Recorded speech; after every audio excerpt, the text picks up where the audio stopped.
ഇന്ന് നമ്മൾ പരിചയപ്പെടുത്താൻ പോകുന്നത് ഒരു കിണ്ണൻ സാധനമാണ്. ടേസ്റ്റ് അപാരം. എങ്ങനെ ഉണ്ടാക്കാമെന്ന് നോക്കിയാലോ?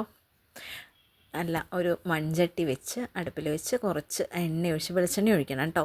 എന്നിട്ട് നമുക്ക് ചതച്ച വെളുത്തുള്ളിയാണ് ആദ്യം ഇടുന്നത്. അതൊന്ന് മണം വന്നതിന് ശേഷം ചതച്ച ചെറിയുള്ളി എല്ലാം ചതച്ചിടണം, എന്നാലേ ഇതിൻ്റെ ഒരു റിയൽ ടേസ്റ്റ് വരുള്ളൂ കേട്ടോ.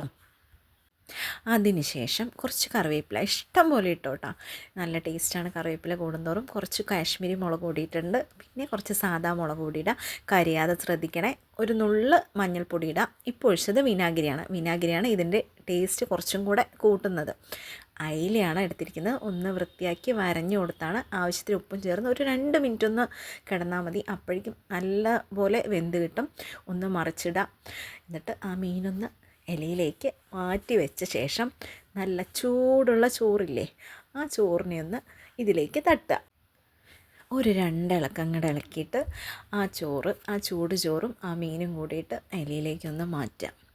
എൻ്റെ പൊന്നോ, അപാര ടേസ്റ്റാണ്. ഒന്ന് കഴിച്ചു നോക്കണം. നമ്മൾ മീൻ വറക്കുന്നതിനേക്കാളും എന്തൊരു ടേസ്റ്റാണെന്നറിയോ? ആ വിനാഗിരിയുടെ പുളിയും ഈ മുളക് പൊടിയുടെ ആ ഒരു ഇതും എല്ലാം കൂടിയിട്ട് ഭയങ്കര ടേസ്റ്റാണ്. വെളുത്തുള്ളിയുടെയും ഒക്കെ മണമില്ലേ,